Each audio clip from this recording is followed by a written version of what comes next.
बिस्मिल्लाहिर्रहमानिर्रहीम। अस्सलाम वालेकुम। मेरा नाम मोहम्मद फैसल है और आप देख रहे हैं मेरा यूट्यूब फेसबुक चैनल इम्तिज़ाज। नादरीन, हम इससे पहले बात कर चुके हैं गवादर की तारीख पर, हिस्ट्री पर, कि गवादर किसकी मलकियत है, वो मनसूबा कब बना। आज हम ज़रा इसके अगले खिदोखाल का जायज़ा लेंगे कि नेक्स्ट इस पर क्या हुआ और क्या होना चाहिए था, कब हुआ और कब क्यों नहीं हुआ। जनाब अली, ये मनसूबा जो था गवादर का, ये 1954 का मनसूबा है, जब अमेरिकन जियोलॉजिकल डिपार्टमेंट ने गवादर का सर्वे किया और उस वक्त भी उन्होंने गवादर को दुनिया की गहरी तरीन बंदरगाहों में से एक करार दिया।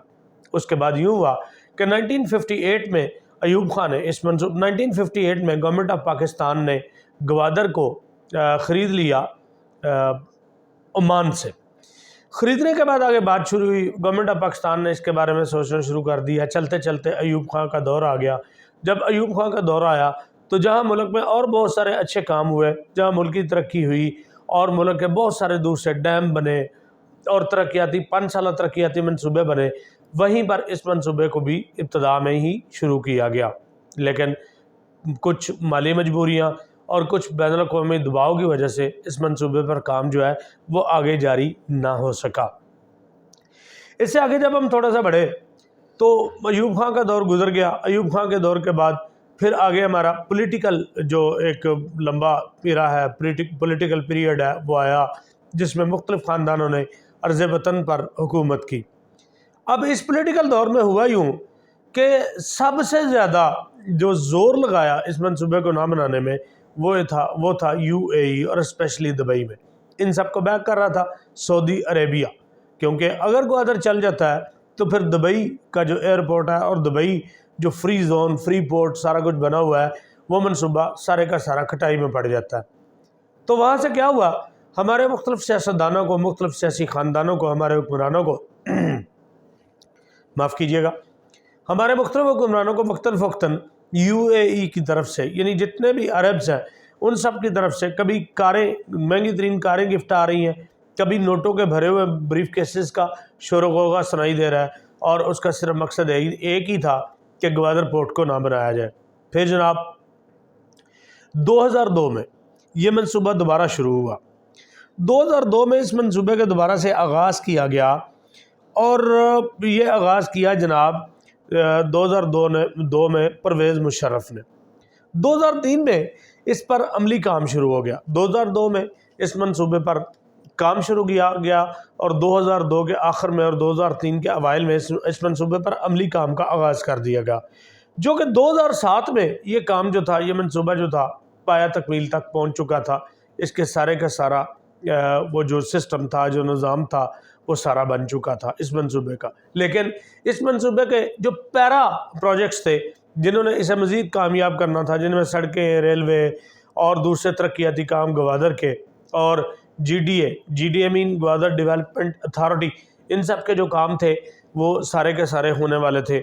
और लेकिन ये जो बंदरगाह का मंसूबा था, जो पोर्ट का मंसूबा था, इसके जो खिदोखाल थे, इसका जो लॉ था, वो सारे का सारा जनरल मुशर्रफ के दौर में 2007 तक ये सारे का सारा बन चुका था।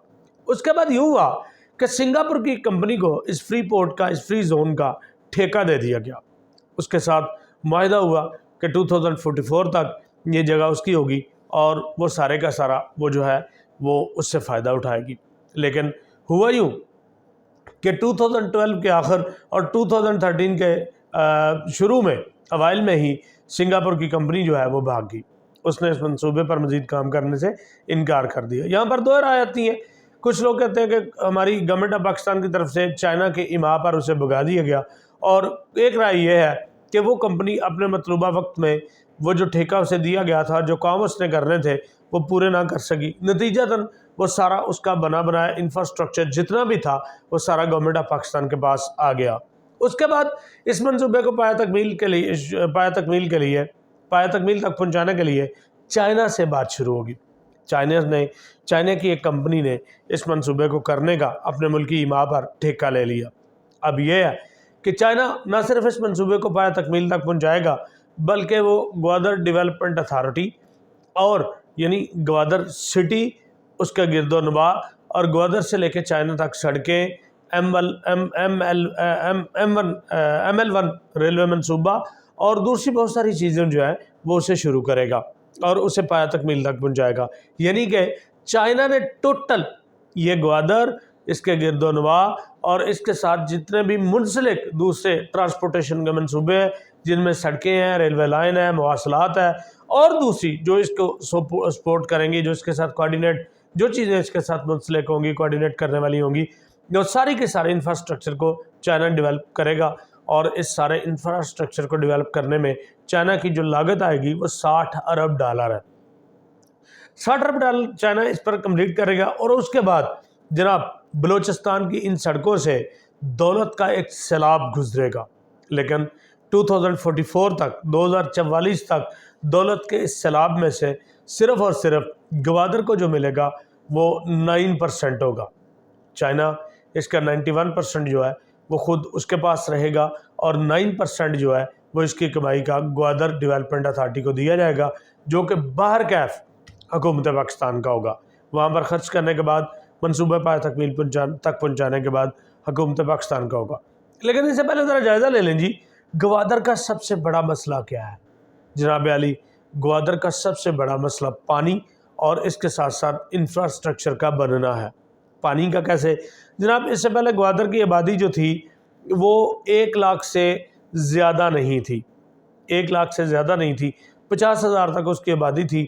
اور آکڑا ڈیم سے گوادر کو جو پانی ہے، بارشی پانی جو جمع کیا ہوتا تھا گوادر کی ضروریات کو پورا کرنے کے لیے، ان شہریوں کی ضروریات کو پورا کرنے کے لیے، آکڑا ڈیم سے انہیں پانی دیا جا رہا تھا، اور وہ ان کی ضروریات کے لیے کافی تھا. لیکن جب سے یہ منصوبہ بننا شروع ہوا، آکڑا ڈیم کا پانی ناکافی ہو گیا، جس کے لیے میرانی ڈیم سے پانی جو ہے نا وہ لانا پڑا. اور میرانی ڈیم گوادر سے 120 کلومیٹر جو ہے وہ دور ہے. ابھی میرانی ڈیم سے پانی لانے کا منصوبہ جاری و ساری ہے، جو کہ باہر کا ایک بڑا مشکل ٹارگٹ ہے کہ جو اچیو ہو جائے گا. گوادر کے لیے پانی کے مسئلے کے لیے مجھے بچپن میں پڑھی ایک نظم یاد آ رہی ہے، جو کبھی چھوٹی کلاسز میں ایک پوئم پڑھی تھی انگلش کی، اور اس کا وہ یہ چھوٹا سا اس کا وہ یہ کہہ لیں کہ سٹینزا کا ایک حصہ ہے، water water everywhere but not to drop a drink. یہ وہی تھا، سبز طوطا گاتا ہے بیتے دنوں کے گیت. اس کا یہ ایک چھوٹا سا مجھے سٹینزا کا ایک پارٹ یاد رہ گیا. لو جی، اس کے بعد بات کرتے ہیں کہ چائنا نے یہاں پر اسے سرمایہ کاری جو ہے یہاں پر شروع کی. اس کے بعد یہ منصوبہ جو ہے آگے پھیلتا گیا. پہلے تو یہ تھا کہ یہ صرف اور صرف چائنا اور پاکستان کے درمیان ہی رہے گا. اس سے چائنا کو کیا فائدہ ہوتا ہے اور پاکستان کو کیا فائدہ ہوتا ہے، انشاءاللہ اس پہ پورا اگلا ویلاگ جو ہے وہ بنے گا. لیکن ابھی ہم ذرا بات کر رہے ہیں کہ یہ منصوبہ بن کیسے گیا. جب اس منصوبے کی 1954 سے بلکہ 1958 سے یہ پائپ لائن میں موجود ہے اور اس کی مخالفت جاری ہے، بین الاقوامی طور پر پریشر ہے، ہم اسے نہیں بنا سکتے. آج بھی امریکہ ہمیں آنکھیں دکھا رہا ہے، وہ ہمیں لالچ بھی دے رہا ہے، ہمیں آنکھیں بھی دکھا رہا ہے، ہمیں ڈرا بھی رہا ہے، دھمکا بھی رہا ہے، پیار سے بھی سمجھا رہا ہے کہ ہم اس منصوبے کو ترک کر کے واپس اپنی پہلے والی پوزیشن پر آ کر امریکہ کے کیمپ میں چلے جائیں اور چائنا کو چھوڑ دیں اور یہ سارے کا سارا منصوبہ جو ہے ترک کر دیں. لیکن اب پلوں کے نیچے سے بہت سا پانی بہہ چکا ہے. اس کی وجہ امریکہ بہادر نے ہم سے جو آنکھیں بند کی اور یا اسے جو ہم سے کام پڑا، ہم نے ان دنوں کا بہت فائدہ اٹھایا ہے. کچھ لوگ اپنی پاکستانی قوم کے بارے میں، پاکستانی اسٹیبلشمنٹ کے بارے میں، پاک افواج کے بارے میں، ہمارے تھنک ٹینکس کے بارے میں اور ہمارے بڑے جو اکابرین، جو حکومتی اکابرین فیصلہ کرتے ہیں اس کے بارے میں ہمیشہ شکوک و شبہات کا شکار رہے ہیں. تو میری ان سے گزارش ہے کہ جناب علی، جس طرح آپ مثال دیتے ہیں کہ امریکہ کی کسی سیاسی گورنمنٹ کے آنے جانے سے کوئی فرق نہیں پڑتا، ان کی پالیسیاں جاری رہتی ہیں، تو حضور پاکستان کی بھی سیاسی گورنمنٹ آنے جانے سے اب کوئی فرق نہیں پڑتا، ہماری پالیسیاں بھی جاری و ساری ہیں. وجہ کیا ہوئی؟ ذرا غور کیجئے گا کہ جب روس افغانستان میں آیا، اصل مسئلہ گرم پانیوں تک پہنچنا تھا، جو آج ہم نے اسے رسائی دے دی اور وہاں پر روس کے ساتھ آر پیک بن رہا ہے. چائنا کے ساتھ سی پیک ہے تو روس کے ساتھ آر پیک بن رہا ہے. گرم پانی تک ہم نے رسائی دی، لیکن وہ کسی اور طرح چاہتا تھا. وہ چاہتا تھا وہ سارا فائدہ خود ہی سمیٹ جائے، ہڑپ کر جائے، افغانستان کو بھی، پاکستان کو بھی. ادھر سے انڈیا آ جائے گا، ادھر سے روس آ جائے گا. لیکن واللہ خیر الماکرین، اللہ نے بہتر تدبیر کی اور آج روس جو ہے الحمدللہ वो हमारा ताबेदार हुआ पड़ा है सिर्फ और सिर्फ गर्म पानी तक रसाई देने के नतीजे में, और उसको सी पैक जो है उसका हिस्सा बनाने के नतीजे में अब वो हमारे साथ खड़ा है। और अनकरीब आपको रूस की आबदोज़ें गवादर की हिफाजत करती हुई नज़र आएंगी, इंशाल्लाह आप देखेंगे। ये भी हमारा भी इस पर ख़र्चा कम हो जाएगा और हमारी सिक्योरिटी भी वो इंशाल्लाह ताला में देंगे। पाकिस्तान भर के अपनी हिफाजत खुद भी कर सकता है, पूरी दुनिया जानती है। और अब तो माशाल्लाह हमारी आर्मी रैंकिंग दिन ब दिन इजाफा हो रहा है, वो भी देख रहे हैं आप। लेकिन इंशाल्लाह हमारी ये सिक्योरिटी पे अखराजात भी कम होंगे। इधर से चाइना हमें सिक्योरिटी प्रोवाइड करेगा और उधर से रूस की तरफ से सिक्योरिटी आएगी। दोनों की आबदोज़ें आपको खुले पानियों में नज़र आएंगी गवादर की हिफाजत करते हुए इंशाल्लाह अनकरीब। अब क्या हुआ जनाब, हुआ यूँ कि जब रशिया अफ़गानिस्तान में आया, अमेरिका को वो जंग लड़ना पड़ी। उस वक्त हम उसके फ्रंट लाइन इत्तेहादी और अफ़गान जहाद शुरू हुआ, तो नतीजतन पाकिस्तान ने एटम बम पर, एटमी प्लांट पर अपना काम तेज़ कर दिया। उसका नतीजा ये निकला कि अमेरिका को अपनी मजबूरियों के तहत हमसे आंखें बंद करना पड़ी, और नतीजतन हमने उस मौके का भरपूर फ़ायदा उठाया और एटम बम को बना लिया। आपको याद होगा कि जब रशिया की जंग ख़त्म हुई और उसके बाद बेनज़ीर का दौर आया, तो उस वक्त CTBT एक माहदा इन्होंने इंट्रोड्यूस करवाया था, जो था कम्प्रीहेंसिव टेस्ट बीन ट्रीटी। एक माहदा था कि उस पर दस्तखत करने की पाकिस्तान में बड़ा शोर हुआ, लेकिन अल्हम्दुलिल्लाह हमने इस पर दस्तखत नहीं किए। उसके बाद ये मामला चलता रहा, बिलाखिर हम एटमी ताकत बन गए। उसके बाद फिर हम पर वो शोर जारी हुआ कि पाकिस्तान के असासे दहशतगर्दों के हाथ में जाने वाले हैं, एटमी असासे गैर महफूज है, ये है वो है, पाकिस्तान हिफाजत नहीं कर सकता, ये नहीं हो सकता, वो नहीं हो सकता, वो सारी चीज़ें चलती रहीं। और बिलाखिर अमेरिका को हमसे फिर एक काम पड़ गया, और वो काम था अफ़गान जहाद को ख़त्म करके अफ़गान वार में अफ़गान तालिबान की हुकूमत को अमेरिका ने ख़त्म करना था, और बहाना बना वर्ल्ड ट्रेड सेंटर।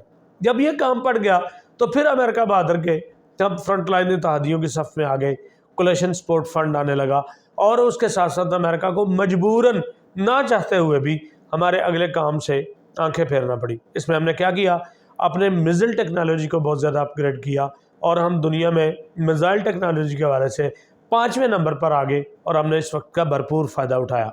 उसका नतीजा ये निकला कि अमेरिका की आंखें बंद करने की वजह से हमने अपने जो न्यूक्लियर वारहेड थे उनको और ज़्यादा अपग्रेड किया, और उनको और ज़्यादा डेवलप किया, अपनी मर्ज़ी के बना लिए, अपनी मिज़ाइल टेक्नोलॉजी को बहुत ज़्यादा किया, और नतीजतन हम इस काबिल हो गए कि आज पूरी दुनिया के हर मुल्क को जो हमारा दुश्मन है उससे हमारे मिज़ाइल से उसको थ्रेट है। और आप देखते हैं कि चीखें कहाँ कहाँ से सुनाई दे रही हैं। पिछले दिनों आपने मीडिया देखा, लेकिन अभी हम उस टॉपिक पर बात नहीं करेंगे, हम दोबारा वापस यहाँ पर आते हैं। इसके साथ हमने 2 काम किए। पहली बार में हमने सिर्फ एटम बम बनाया था, इस मरतबा हमने साथ एक दूसरा काम किया। हम चूँकि हर बार हमने अमेरिका से हाथ कर जाना होता है, बाद में वो चीखते चलाते रहते हैं, तो इस बार भी हमने डबल हाथ किया, डबल गेम खेल ली। एक, हमने अपनी मिज़ाइल टेक्नोलॉजी को बहुत ज़्यादा अपग्रेड कर दिया, और हम दुनिया में 5वें नंबर पर मिज़ाइल्स के हवाले से आ गए। दूसरा हमने ये काम किया कि हमने ग्वादर को जो है उसको बनाना शुरू कर दिया।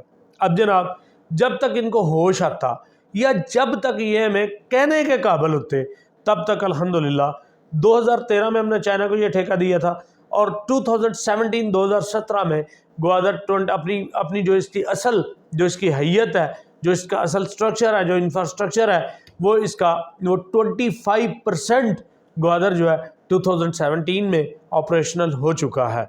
और उसके नतीजे में चाइना के साथ जो चाइना की ट्रेड है, जो वो बाहर से अपना ऑयल मंगवाता है, वो इस रास्ते से जारी हो सारी है किसी न किसी हद तक, अभी मुकम्मल तौर पर तो नहीं, लेकिन 25% तक ग्वादर जो है वो अपना अपग्रेड भी हो चुका है, कंप्लीट भी हो चुका है, और उसकी तिजारत भी चाइना के साथ जो है वो जारी है।